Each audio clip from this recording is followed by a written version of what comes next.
Hello, boys and girls. It is a rainy day today, so I thought, what better day to talk about how the early settlers kept dry and warm? Nowadays, we're really lucky in that when we need new clothes, we can go to a store like Walmart, or we could even go to a secondhand store like Value Village, and we can buy all the clothes we need. And these clothes are nowadays made by machines. It's a very, very quick process.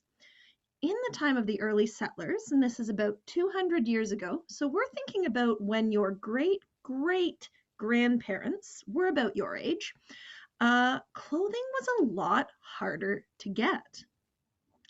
There was the option of going to a store or even going to a seamstress uh, who would sew clothing for you. However, those options were both very expensive and they weren't always available to most settlers. If you lived a 2 day round trip from where you could go shopping, that would be a lot of time. And you might not always have the time to do a shopping trip for clothes, even if you had the spare money to afford a new set of clothes. So, what most early settlers did was make their own clothes.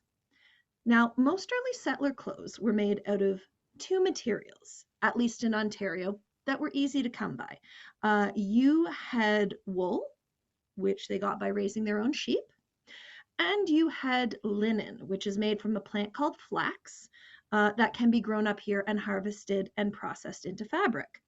In other places in the world, they might have more commonly worn cotton if it was able to be grown, and silk. But both of those weren't as readily available in Ontario. So linen and cotton tended to be the two go to fabrics for everyday clothing. So imagine that you are an early settler. Unfortunately, I don't have a sheep here, so I can't really demonstrate how you would shear a sheep. But you can imagine it's a lot like a haircut. And if you do it well, it's very quick and it's not painful for the sheep at all. It really is like getting a haircut for us, and it just leaves them a little lighter. Sheep were traditionally sheared in the spring so that they wouldn't have to wear all that heavy wool all throughout the summer, but most of it would be grown back by the winter so that they would be able to stay warm over the winter. Now, once your sheep are sheared, you guys might not know this, although I know some of you have been to farms, sheep are stinky. Sheep are stinky animals. So you would then have to wash the fleece. So these are your first two steps, right? You've gotten the fleece off the sheep, you've washed the fleece, you've dried the fleece, and then you have to brush the fleece to get any tangles out of it.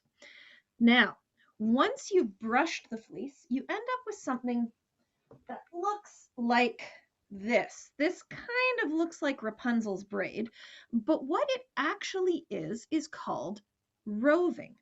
And this is the light, fluffy, washed, brushed out wool from a sheep that's ready to be made into clothes. Now, just as it is, you could make this into felt. Felt was good for some things, not really great for most clothing though. So we're going to have to do something a little more complicated with this, and this is where spinning comes in.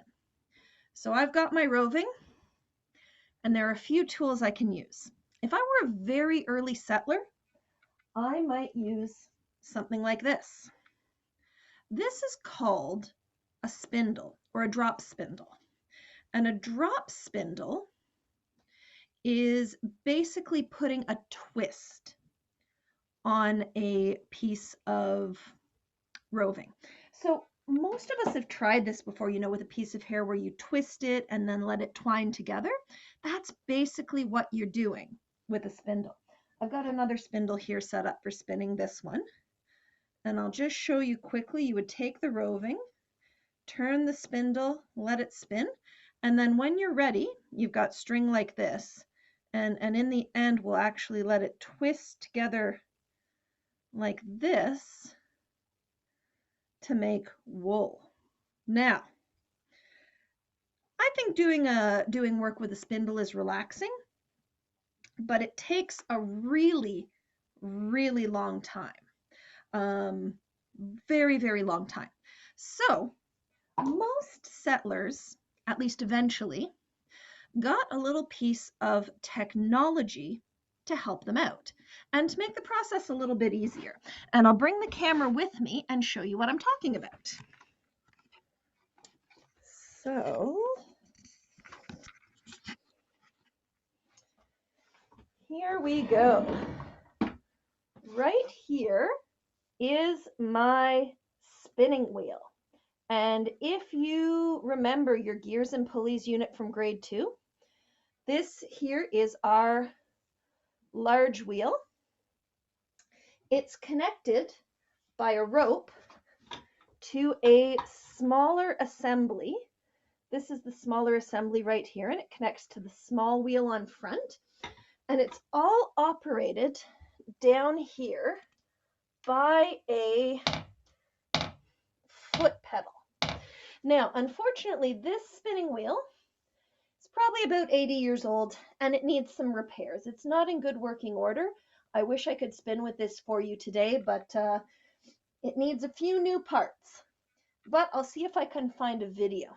And this spinning wheel is what almost all of your wool or linen thread and yarn would be made on.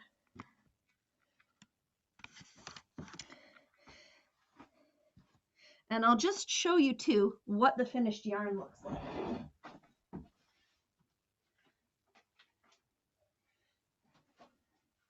So this is an example of some of the finished yarn.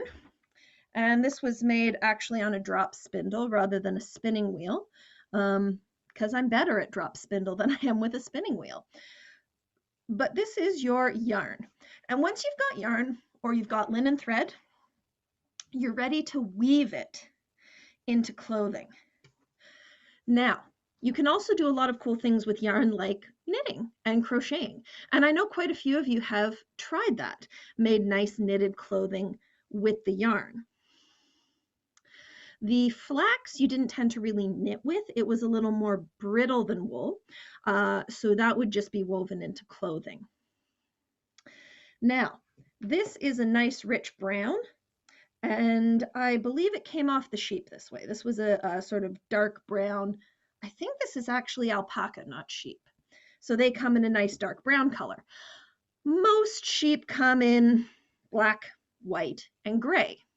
And you can imagine nobody really likes to wear black, white, and gray all day.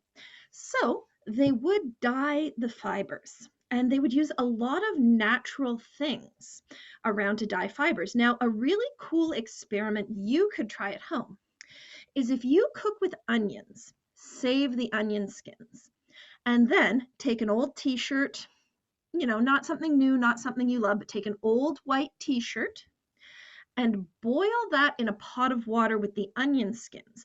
What you'll end up with is a yellow dye, and that yellow dye will dye your shirt. Now, it's not as nice as modern dyes. It'll probably come out a little bit paler, and it has the habit of coming out in the wash a little bit, and it gets paler as you go on. But it's a really fun experiment to try, and it would be a great thing to do on a rainy day like this. One thing I find really neat is the reason that wool works so well for spinning is because the fibers, if you look at them through a microscope, are made a little bit like Velcro and they stick to each other. So sheep are really easy to spin. Alpacas are the same way, they're really easy to spin. But if I wanted to make wool from my dog's hair, I'd be kind of out of luck unless I mixed it with wool because my dog's hair doesn't have those little Velcro hooks on them to stick together. So that wool would just unravel. So that's a little bit of information on a cold, blustery, rainy day like today about early settler clothing and some of the challenges they faced. One thing to note about this too, because of the challenges they face in making clothing, it was much more often reused than we might nowadays. Socks, if they got a hole in them, would be repaired by darning instead of being thrown out. It actually took about 24 hours of continuous spinning on the wheel to make enough wool for a pair of socks, by the way. Clothing would be regifted to other people in the family. So if you were the youngest person in a family, your dad would get a brand new shirt when he got a new shirt or outgrew it, it would be passed down to your next oldest brother, and then your next oldest brother, and then maybe to you, and it would be cut down and resized a few times. But it would be worn until it was absolutely not able to be worn anymore, and then recycled into something because it took so long and so much effort to make clothing. So nothing was thrown away, everything was made use of. I hope you enjoyed this little video, and I really encourage you to try maybe a little dyeing yourself at home. Like I said, onion skins work well, and you can find all kinds of other recipes online that you can try. Beet juice is another one. If your mom and dad cooked you beets for dinner, then save the water they cook the beets in. Try dyeing with that. You'll get something that comes out Barbie pink. It's really fun. Anyways, I hope you have a wonderful day, and I will see you again soon.